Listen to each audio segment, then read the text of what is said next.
So we're down here with JumpmanBostic in the basement of the Jays. Yes, sir. Welcome, welcome. Yeah. How did you get the name JumpmanBostic?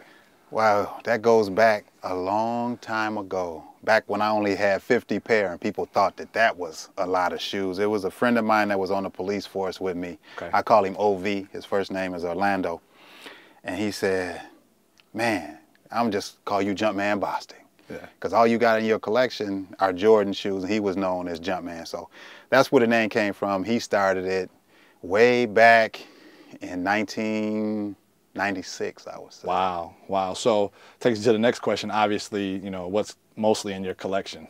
Right? Oh, it's Jordans, but Champs has gifted me a pair of KDs and also a pair of Air Maxes. So it's the basement of the Jays, 2 KDs and an Air Max. Nice. So how long have you been collecting Jordan sneakers?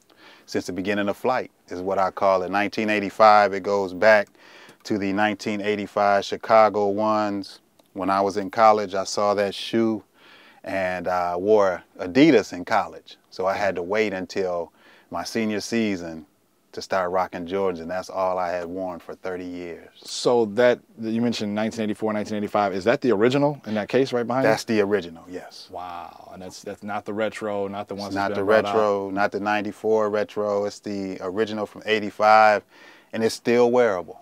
Wow, wow, wow, wow. So, you know, going through like OG pieces that you have, like, you know, talk a little bit about some OGs or some samples, or even I see right behind you, you have some PEs, you know, just mention to us what are PEs. Yeah, I'll just take you around a little bit and just show you some of the older shoes, some of the PEs and my favorites. Of course, we started with the Chicagos. It still has the Nike Air stamp still on the insole. You really don't see that with retro shoes anymore. At all. This is a retro of the Chicago, of the Too Low. Okay.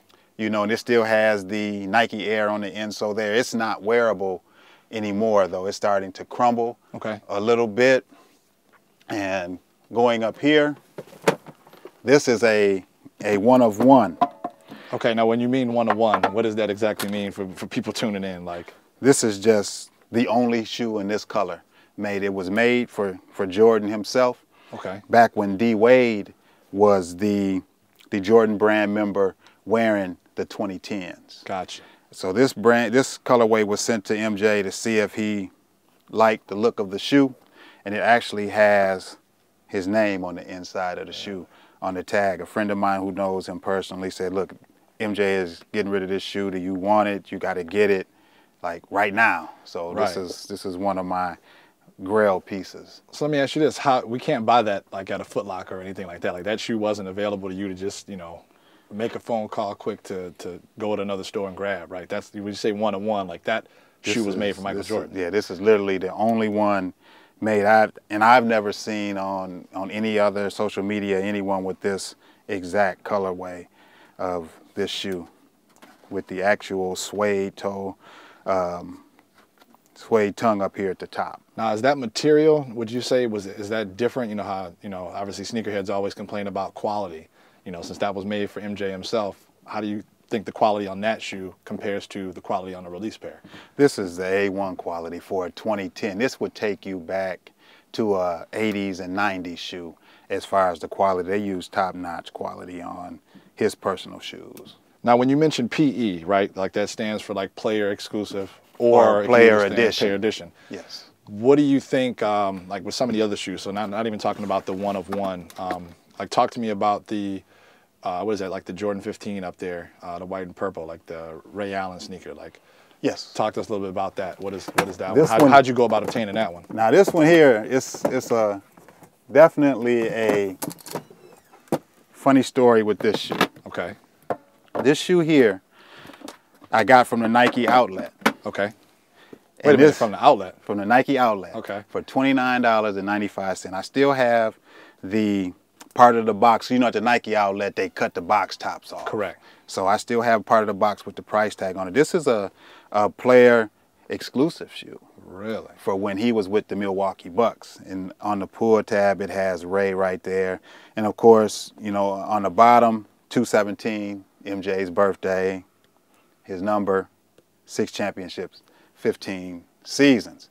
Now let me grab the... And that was at a Nike time, just sitting. It was at a Nike outlet Nike store. outlet, just sitting. Yes. Okay. It was at a Nike outlet store. And here's the actual box right here with the price tag on it. Wow. They don't even make tags like that no more, right? So that was, what, was that 2000s? I think early 90, 99, 2000. 2000. Yep. And it's a rare size, 13 and a half. You know, so only a couple places you can get a size 13 and a half, and that's usually on your sites. Got it. eBay, Eastbay, you can get a 13 and a half, and Nike.com, you can get a 13 and a half. Not really in your local Foot Locker, Finish Line, and stores like that.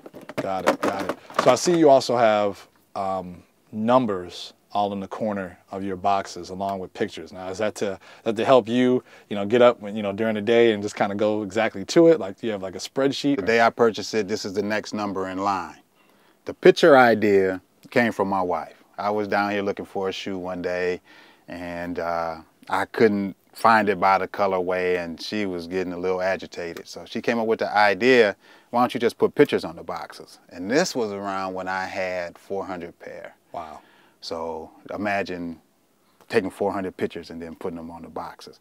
But now I notice people have the pictures now that you can stick on the boxes. So I think they got that idea from me. Gotcha.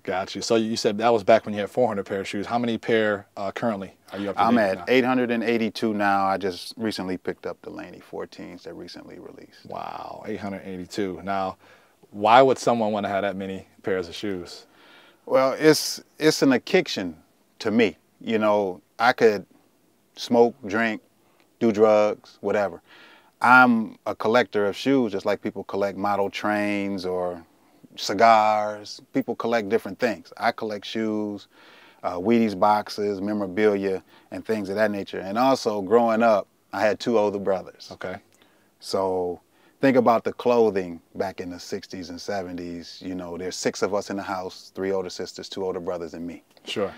I get the hand-me-downs from my brothers, clothes and shoes. So right.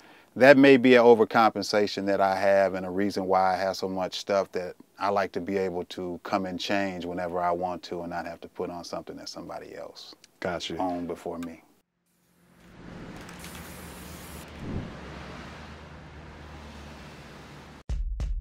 Everything ain't gotta be exclusive. There's a couple of gems we're not gonna show on camera because we can't. No, we can't. But yeah. We're not we doing can show that. you some of the ones that we can. Motorsport, Jordan 5. The LeBrons, the Kobes, are all on a decline for people buying them. Any of the general releases, even the older ones. I mean, some of the more rare older ones and exclusive ones people still buy, but the newer ones that are just dropping, I mean, we don't even really try to sell them like that just because there's really no markup for us to make any money and they just take up room on the shelf.